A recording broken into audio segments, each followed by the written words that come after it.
Hi, it's me.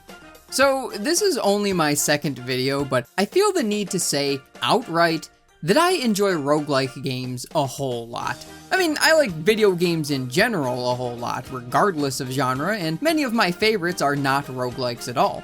But these games just do something for me, man. Whether they land anywhere from the traditional styled games that are like Rogue to the more widespread modern iterations that have bled into almost every other genre you can imagine. The ridiculous amounts of replayability that the best in the genre can bring, the degree of challenge that makes you fight for a win, the adrenaline and catharsis of getting lucky with a ridiculous synergy. Many might say that this genre is oversaturated these days. But not me. I have a problem. I love discovering new games in a genre that leaves so much room for interpretation, seeing what they bring to the table or what fresh concepts they explore. And likewise, I really enjoy talking about them. Today, I'm making that your problem. So, listen up as I say words at you. The game I want to talk about today is kind of a weird case. It's not really a game in its own right, but a side mode in an already existing game. That would be the survival mode in Remnant from the Ashes. For those of you unfamiliar, Remnant came out in 2019 and was frequently referred to as Dark Souls with guns, a description which isn't entirely inaccurate. A lot of your typical Souls-like influences here. An upgradable healing flask, bonfire equivalents, dodge rolling, a stamina bar, multi-phase bosses, the works. But builds it all around a third-person shooter instead. Plus there are some added quirks like having world layouts, dungeons, and bosses randomized for each campaign. All in all, it's a pretty fun game. The combat feels responsive, the story setting is a pretty interesting one, and the gunplay is overall quite satisfying. Melee combat is a bit underwhelming here, but it's not awful, just very simple. There are a lot of Souls-likes out there these days, and Remnant is easily one of the better ones. Some might even say it's pretty underrated. I'd definitely recommend it.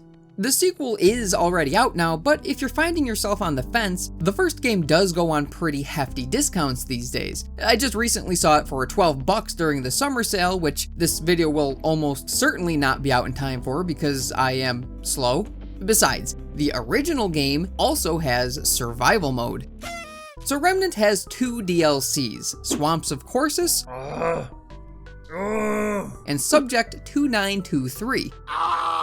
Both of which add new content and areas to explore. But the former, Swamps of Corsus, also adds in survival as an optional side mode, and this is what I really want to talk about. Essentially, this mode takes all the great parts about Remnant and throws it into a roguelike themed blender. All of the armor pieces, bosses, and areas from the base game shuffled together to put you through a challenging gauntlet where you're never sure what you'll be up against next. Let me give you the rundown. So at any time during your campaign, you can choose to enter survival mode, and your progress in the story will not be impacted in any way. And just like the base game, you can bring up to 2 friends along with you, and Lord knows I'm definitely a big proponent for more multiplayer roguelikes. So after you choose your difficulty, you're spat out into this small shopping hub area and given some cash, or scrap, to start off with. Each of these pillars will offer different types of items for sale. Weapons, armors, and accessories, all of which are randomized, plus 2 more pillars with static shops for consumables, and traits and healing flask upgrades. Now there's already some fun things going on here. Firstly, your friends are seeing the same items you are, meaning you might need to discuss who's planning on buying what, and I'm a big fan of small things like this that make you engage and plan with the other players. And secondly, you might be able to see the beginnings of some fun synergies. Survival brings over armor with passive effects from the base game that also come with set bonuses, giving you an additional boon that increases with each of the 3 matching pieces that you're wearing. These can be paired with rings and amulets that have a whole range of effects to customize your own build and support a specific combat style that you enjoy. This is fun in the vanilla game for sure, but something about it in survival makes it so much more exciting. When you find, let's say, an armor set that gives you health regen and a ring that increases your damage while at full health, you feel like you hit the jackpot. Normally you would earn or buy equipment that would go into your stash, and you'd mix and match as you please. Here in survival, you had to get lucky to find that combo before dying and losing everything again, so it makes each complementary piece of equipment feel that much more valuable. Another benefit is that survival forces you to try new builds and items that you otherwise wouldn't if you had access to every piece of equipment at all times. The rising popularity of Souls-like randomizers is evidence that this concept is definitely an enticing one. Once you've bought everything you can, it's time to start the run. If you own Swamps of Corsus, there are 4 main areas in Remnant, with a 5th added by the Subject 2923 DLC. When you exit the shop, the game chooses one of these areas and generates an overworld segment from it for you to make your way through.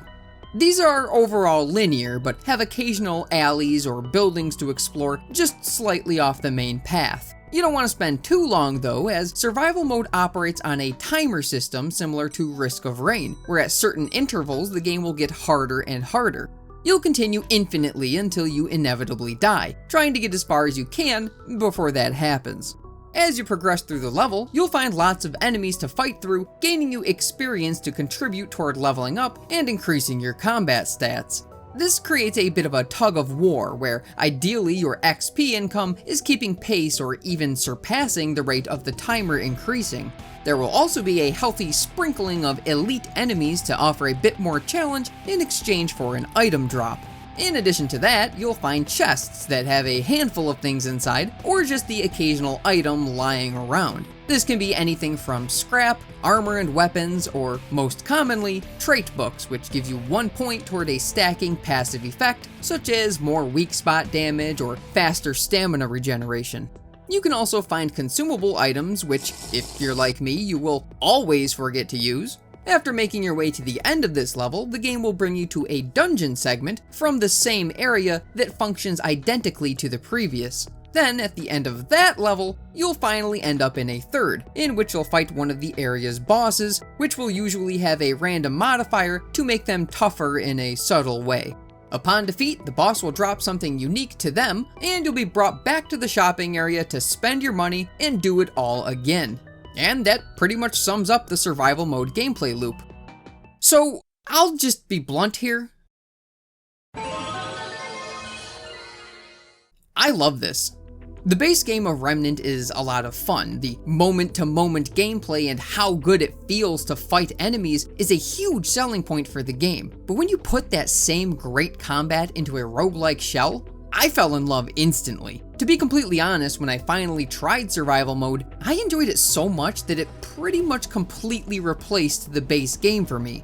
Granted, I'm the guy who has an unhealthy obsession with roguelikes, so I don't expect everyone to have that same opinion, but even still. And none of this is meant to pay a disservice to the main campaign, which, I reiterate, is very good. But I still keep this game installed just so I can play the roguelike mode with friends every now and then. I bought the Subject 2923 DLC just to add more variety into survival mode. I haven't even played it in campaign yet.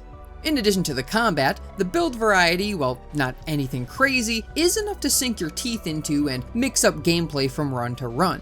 You can play a shotgun or melee build with gear that gives bonuses when enemies are nearby. Maybe grab a sniper rifle and try to double down on weak spot damage and reload speed. One of my personal favorite builds that I try and go for is using pieces of the Slayer armor set, which gives a damage bonus to your next shot after each time you reload. Then I'll run this with the hunting pistol or crossbow, both of which have high damage but only fire once before needing to reload. The synergy there should be self-explanatory, and it absolutely craps out damage. You might even choose to put a heavy focus on using weapon mods, which I didn't even mention yet. They're essentially attachments that you add to a weapon, build a meter up by shooting, and spend that meter to use the mod, which can do all sorts of things like shoot an explosive blast, or highlight nearby enemies for you and your allies, or summon a creature to fight for you. Seriously, this mode is a blast to play. You get all that fun, third-person shooter, Souls-like gameplay crunched into a highly replayable format that's easy to fire up and play a few runs whenever. But one of the main things I feel when I play this mode, because I like it so much, is, man, I wish this was a full game, with all that time and development resources going into it and it alone. No matter how much I like survival, it is held back by being a simple add-on side mode, and it does have many flaws. The first of which is a big one, and perhaps you disagree, but I do not like infinite survival as a format. Now, I'm fine with the run getting harder as you progress based on a time limit, but I prefer my roguelikes to have a goal to reach or a final boss to defeat. When a game goes on infinitely, the run will only end in one of two ways. Either you die, or you get so powerful that death seems very unlikely, and you play until you get bored and give up. Neither of these outcomes are satisfying to the player. Now, there is technically a goal in mind, and that is to gather glowing fragments, which are the only things from this mode that you take back with you into the campaign. These are used to buy armor skins, which effectively serve as a transmog system in the base game, letting you make cosmetic customizations. But considering I mostly only play on survival these days, it doesn't do much for me. On the flip side though, the fact that I keep coming back just for the sake of the enjoyable experience is definitely a good sign. The game also lacks a bit of player agency outside of the shop. There aren't any big decision points to make within a level, and even your damage output is increased automatically upon leveling up. Having to spend a resource to choose which items to upgrade might have been a nice addition to allow more player input. Playing this game mode with friends is definitely a way to get more mileage out though. For starters, you can take advantage of armor abilities and weapon mods that affect other players. Also, while in single player, you would just pick up everything you can because why wouldn't you? In multiplayer, every item drop in a level causes the decision to be made about who will grab it, leading to more player choice. Do I want this, or should I give it to my friend? Who's running a build that would be most impacted by this item? And this leads into my second big complaint. See, other than viewing items in the shop, there is no way to see what an item or trait book on the ground does until you pick it up. Now, this isn't a problem in single player because, like I said, you can just grab everything and figure it out later. In multiplayer though, there's no way to drop an item and give it to a friend. So you either have to memorize what everything does, risk picking up an item that would really benefit a friend's build and not be able to give it to them, or play with the wiki open and look up every item, which is what I usually end up doing. But not only is that tedious, you're also punished for doing so by the constantly moving timer, which is in itself a point of complaint.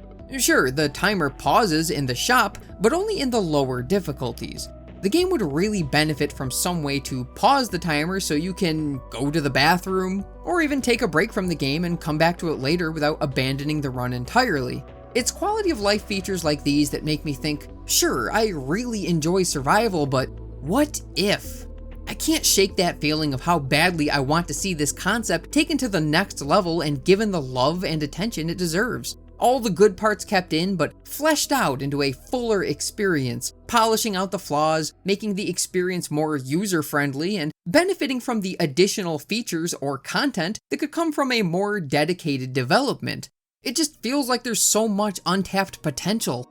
But hey, what we've got here is still a good time, especially if you bring a couple friends along.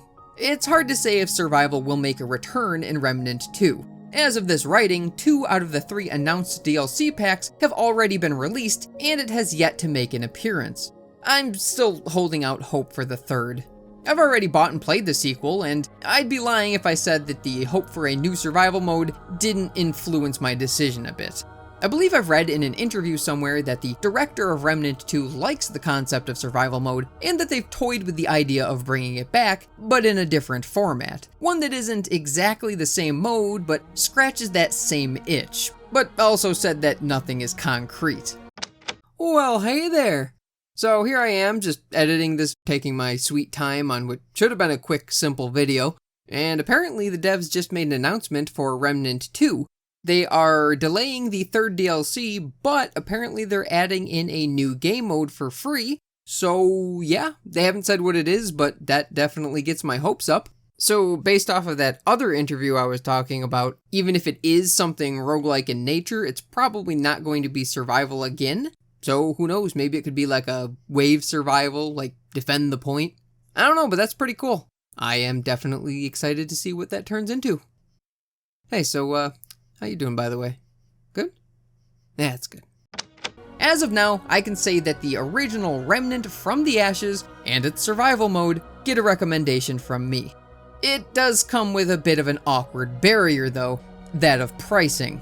Not only do you need to own the base game at 40 USD, you'll also need the first of two $10 DLC packs, making this a not very appealing $50 barrier of entry. 60 if you want everything from the second DLC added in as well.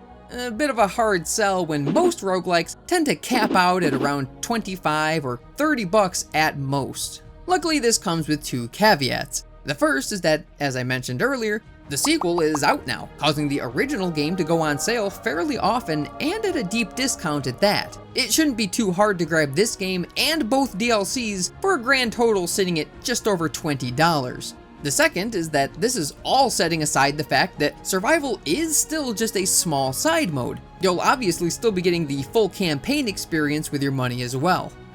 Remnant from the Ashes Survival Mode. A very fun, but flawed experience that I think you should definitely check out, but if you're not interested in the campaign, maybe wait for a sale. And to the developer, Gunfire Games, or anyone else for that matter, if that mode becomes a more fleshed out and well-rounded standalone title down the line, you've already got my money. Just saying. Anyway, thanks for watching. Bye!